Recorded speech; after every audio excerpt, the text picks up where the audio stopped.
पश्चिम बंगाल में पहले चरण का इलेक्शन खत्म हुआ और उसके बाद में राहुल गांधी की एकाएक दो वीडियो सामने आती है जो कि काफी ज्यादा वायरल होती है।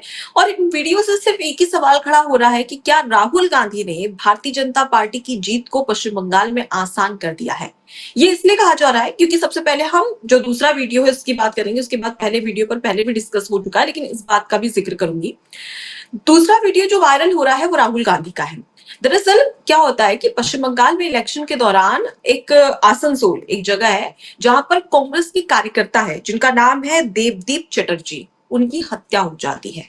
राहुल गांधी ने यह आरोप लगाया कि टीएमसी के जो कार्यकर्ता है, एक तरीके से टीएमसी के जो गुंडे हैं, उन्होंने हमारे कांग्रेस कार्यकर्ता की हत्या कर दी इलेक्शन के दौरान। ये गंभीर आरोप राहुल गांधी और कांग्रेस पार्टी के तमाम जो नेता है उन सभी ने लगाए हैं। जिसके बाद राहुल गांधी इस बात पर एक कमेंट करते हैं और ये कहते हैं कि बंगाल में लोकतंत्र नहीं है, टीएमसी का गुंडा राज चल रहा है। टीएमसी मरने मिटने मारने पिटने वाली राजनीति करती है। राहुल गांधी का ये दूसरा स्टेटमेंट। इससे और पहले स्टेटमेंट का जिक्र करना चाहूंगी जिस पर हम पहले भी डिस्कस कर चुके हैं। राहुल गांधी एक वीडियो जारी करते हैं जिसमें ममता बनर्जी को लेकर कहते हैं राहुल गांधी कि अगर ममता ने पश्चिम बंगाल में साफ सुथरी सरकार चलाई होती तो आज बीजेपी के लिए रास्ता नहीं खुलता। अब इन दोनों स्टेटमेंट से एक बात तो साफ हो चुकी है कि जो बातें बीजेपी इतने सालों से पश्चिम बंगाल में, जब से ममता बनर्जी की सरकार है शिवी, तब से बीजेपी बोल रही है, अब यही बातें राहुल गांधी भी इस इलेक्शन में बोल रहे हैं। तो क्या राहुल गांधी ने भारतीय जनता पार्टी की जीत को आसान कर दिया है? और जो टीएमसी का गुंडा राज है, इसे लेकर आपकी क्या प्रतिक्रिया है? देखिए, बिल्कुल सही बात है। यहाँ पर राहुल गांधी ने बहुत दोगलापन जैसा रिएक्ट किया है। मतलब इतने टाइम से इंडिया ब्लॉक की बहुत बड़ी मेंबर है ममता बनर्जी, और इनफैक्ट लोकसभा इलेक्शन में उनका जैसे एनके स्टैलिन की पक्की सीट होती है तमिलनाडु से, वैसे ही टीएमसी की तरफ से भी पक्की सीट होती है वेस्ट बंगाल से। और इस टाइम पर अपने इलेक्शन को जीतने के लिए और कांग्रेस पार्टी की जो खोई हुई छवि थी बंगाल में लाने के लिए, उन्होंने यहाँ पे जिस तरीके से ये जो कमबैक दिया है, वो भी इलेक्शन की जो वोटिंग शुरू हो रही है उसके फर्स्ट सेकंड डे पर। मतलब अगर यही चीज करनी थी तो पहले कर लेना था ना, अब क्यों कर रहे हैं ये लोग? अब तो वही बात है कि चिड़िया चुग गई खेत वाली चीज हो गई है यहाँ पर। और दूसरी चीज की कहीं ना कहीं कांग्रेस पार्टी एक्चुअल में बीजेपी को करेक्ट प्रूफ कर रही है कि यहाँ पर टीएमसी गुंडा राज फैलाती है, और उस गुंडा राज के वजह से इतनी इश्यूज आ रही है वेस्ट बंगाल के अंदर, डेवलपमेंट नहीं है। तो वहां के जो लोग हैं उनको अब टीएमसी को छोड़ के कहीं और वोटिंग बैंक में जाना चाहिए। अब यहाँ पे एक बात फैल रही है। देखिए, जनता बहुत सिंपल सी चीज होती है। हम सबको पता है कि शहर से ज्यादा गांव के लोग वोट करते हैं इंडिया के अंदर। ये बहुत ही क्रूअल सच है इंडिया का, राइट?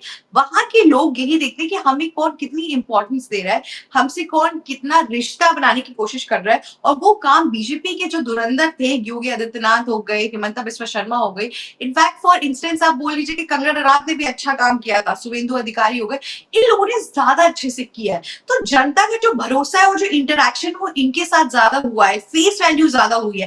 कांग्रेस पार्टी के राहुल गांधी बस अब मंच, पहले उन्होंने एक नॉर्मल वीडियो डाला अपनी गाड़ी में बैठ के, अब यहाँ पर वो एक मंच में आके रैली करके जो सोच रहे हैं कि भरोसा जीत लेंगे आखिरी दिनों पे, ऐसा कुछ भी नहीं होने वाला है। मतलब मुझे कभी कभी बुरा लगता है कि नेशनल पार्टी का एक लीडर है, मतलब कांग्रेस पार्टी ने 70 साल, 60 से 70 साल मुझे लग रहा है इंडिया पे रूल किया, और उसके बाद से ऐसी इलेक्शन कैंपेन अगर वो लेकर आ रहे हैं, अपने आप में अनुपा जी बहुत शर्मनाक बात है। और कभी कभी तो मुझे लगता है कि ये कॉन्स्पिरेसी है कि कहीं ना कहीं कांग्रेस पार्टी कुछ भी करती है और बीजेपी को बैड पीआर मिलता है, जिसके थ्रू बीजेपी का ही नाम ऊपर जाने लगता है। और यही ये बेवकूफी यहाँ पर भी करते हुए आ रहे हैं। पर अनुपा जी, आपको नहीं लगता मेजर क्वेश्चन यहाँ पे ये उठ रहा है कि राहुल गांधी सब टाइम को हटा के अब क्यों ये करने की कोशिश कर रहे हैं? इस पे आप क्या कहना चाहती हैं? बिल्कुल शिवी, क्योंकि अब इलेक्शन करीब है। पहले चरण का चुनाव खत्म हो चुका है, अब दूसरे चरण की वोटिंग शुरू हो चुकी होने वाली है 29 अप्रैल को। अब देखिए, यहाँ पर हम सभी जानते हैं कि पश्चिम बंगाल में कांग्रेस की क्या स्थिति है। 2021 का जब चुनाव हुआ था और उसके बाद 2024 का जब लोकसभा चुनाव हुआ था, तो पश्चिम बंगाल में कांग्रेस कहां पर थी, किस स्थिति में थी, ये रिजल्ट बता देते हैं। तो अब अगर फिलहाल की बात कर ली जाए तो कांग्रेस का अभी भी ज्यादातर जो फोकस है वो तमिलनाडु में है, केरल में है और उसके साथ ही असम में है, क्योंकि कांग्रेस वहां पर अच्छे से अपनी राजनीति करना जानती है। लेकिन अगर यहाँ की बात करें तो यहाँ पर सिर्फ दो पार्टियां हैं, एक तो भारतीय जनता पार्टी और एक दूसरी पार्टी है वो है टीएमसी। और इस बीच में अगर ज्यादा किसी की चर्चा हो रही है तो AIMIM की हो रही है, हुमायूं कबीर की जो पार्टी है, नई पार्टी, उसका जिक्र हो रहा है। तो मतलब कहीं ना कहीं कांग्रेस बहुत पीछे चली गई है पश्चिम बंगाल में। और ये बात राजनीति में कांग्रेस, राहुल गांधी भी बहुत अच्छे तरीके से जानते हैं, प्रियंका गांधी बहुत अच्छे तरीके से जानती है। और यही वजह है कि लोगों ने ज्यादा प्रचार प्रसार नहीं किया, जनसभाएं उतनी नहीं की, रैलियां उतनी नहीं की, क्योंकि एक खुद भी आकलन किया जाता है ना, राजनेता खुद भी आकलन करते हैं कि भाई कहां पर कितनी ज्यादा संभावना है, किस सीट पर कितनी ज्यादा संभावना है कि हम पश्चिम बंगाल में अकेले इतना जो सीट है उस पर इलेक्शन जीत सकते हैं। हम कई बार देखते हैं कि इस पर राजनेता अपनी एक स्ट्रेटेजी भी बनाते हैं, चाहे वो भारतीय जनता पार्टी ही क्यों ना हो, क्योंकि आपने भी इस बात का जिक्र किया था कि तमिलनाडु में जब ये जन प्रचार शुरू हो रहा था तो उस समय बीजेपी ने उतने ज्यादा एफर्ट्स नहीं डाले थे। बीजेपी का सबसे ज्यादा अगर किसी इलेक्शन में फोकस था तो वो था पश्चिम बंगाल में, क्योंकि बीजेपी पहले से ही सोच चुकी है कि भाई असम में तो हमारी सरकार आने वाली है, क्योंकि कॉन्फिडेंस रहता है। नेता तमाम जो एजेंसियां हैं उनके थ्रू तमाम जो एक सर्वे करवाते हैं और उसी सर्वे के आधार पर अपनी स्ट्रेटेजी बनाते हैं। तो वही चीजें बीजेपी ने बहुत अच्छे तरीके से की और वो जानती कि पश्चिम बंगाल में 19-20 का फर्क नजर आएगा जीत और हार में, टीएमसी और बीजेपी में। तो यही स्ट्रेटेजी पहले से बनाई जा रही है। लेकिन वहीं पर तमिलनाडु में इतना फोकस नहीं हो रहा। लेकिन राहुल गांधी क्या कर रहे हैं, राहुल गांधी भी बहुत अच्छे से जानते हैं कि भाई जैसी हालत तमिलनाडु में बीजेपी की है वैसी हमारी हालत पश्चिम बंगाल में है। तो इस वजह से वो वीडियो बना दे रहे हैं ताकि एक फॉर्मेलिटीज के लिए ये काम किया जा सके कि देखिए भाई हम भी पश्चिम बंगाल में बोल रहे हैं, पश्चिम बंगाल को लेकर बोल रहे हैं, क्या पता 2-4 सीट आ जाए तो हमारी एक अच्छी छवि बन जाएगी। तो ये सारी चीजें करने के लिए राहुल गांधी इस तरीके के वीडियो दे रहे हैं।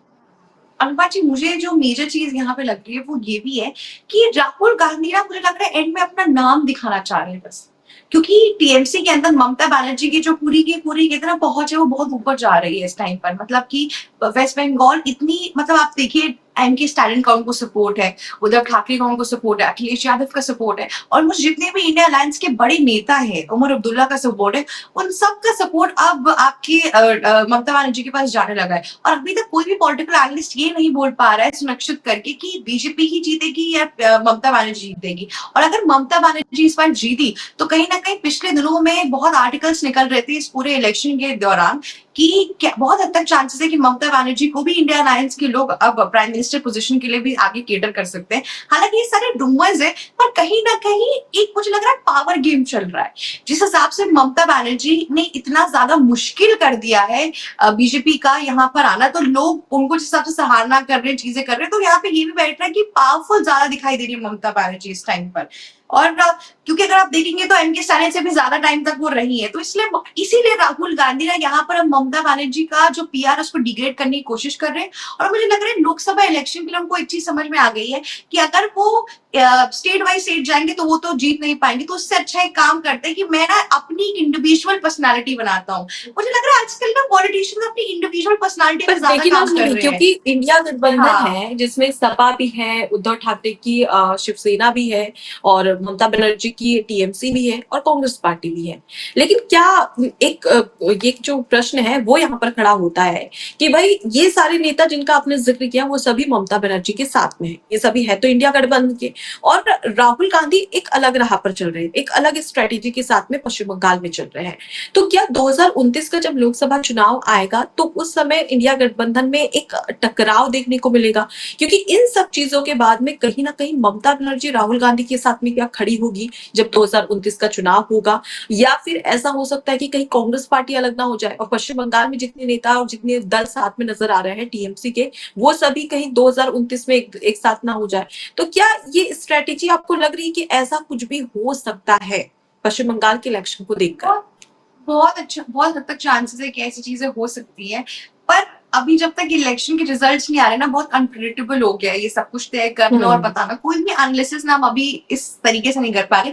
पर राहुल गांधी मुझे लग रहा है अपने आप को इंडिविजुअली इंडिया के अंदर एक सोल बेरर बताना चाह रहे हैं कि देखो मैं जनता के साथ, सब चीजें अपनी जगह है। अब मुझे लगता है कि राहुल गांधी अपनी कहते हैं ना कि इंडिविजुअल पीआर में बहुत भरोसा कर रहे हैं। उन्होंने अपनी पार्टी को पीछे छोड़ दिया है। प्रियंका गांधी कुछ भी करे, सोनिया गांधी कुछ भी करे, मल्लिकार्जुन खड़गे पीएम को टेररिस्ट वगैरह कह रहे हैं, उनको कोई फर्क नहीं पड़ रहा है। पर वो इस टाइम पे सोनली बस बीजेपी के खिलाफ बात करने की कोशिश कर रहे हैं और अपने आप को एक ऑल्टरनेटिव की तरह बता रहे हैं कि अगर तुम मुझे पर वोट लेकिन करोगे, बीजेपी कांग्रेस तो पार्टी खुद को वोट राहुल करोगे, तब गांधी को सही होगा। प्रमोट करती हुई नजर आ रही है, क्योंकि मुझे याद है कि राहुल गांधी ने जो स्टेटमेंट दिया था कि अगर ममता बनर्जी साफ सुथरी सरकार चलाती तो बीजेपी का रास्ता नहीं खुलता, जिसके बाद में बीजेपी अपने सोशल मीडिया अकाउंट पर खुद राहुल गांधी की उस वीडियो को पोस्ट करती है और नीचे कमेंट करती है और ये लिखती है, कैप्शन में ये लिखती है कि भाई राहुल गांधी ने भी बीजेपी की जीत को सुनिश्चित कर दिया है, मतलब कि दावा ठोक दिया है कि बीजेपी जीतने वाली है, तभी वो ऐसी बातें कह रहे हैं। तो इस तरीके की बातें भी कही जा रही है। बहरहाल अब देखने वाली बात होगी। सबसे बड़ी बात यही होती है कि सिर्फ 2 वीडियो बना देने से, पश्चिम बंगाल के बारे में बोल देने से कुछ नहीं होता है। धरातल पर आपको एग्जैक्टली। मेहनत करनी पड़ती है और जनता जो मेहनत करता है, जो नेता राजनेता मेहनत करेगा, जनता के पास जाएगा, जनता से कनेक्ट होगा, जनता उसी पर विश्वास जताती है। फिलहाल देखना होगा कि इसमें कांग्रेस की क्या स्थिति होती है पश्चिम बंगाल में। बाकी बीजेपी और टीएमसी का तो पता है कि 19-20 का फर्क होगा, लेकिन इन सब के बीच में कांग्रेस या राहुल गांधी कहां पर आते हैं, फिलहाल देखने वाली बात है।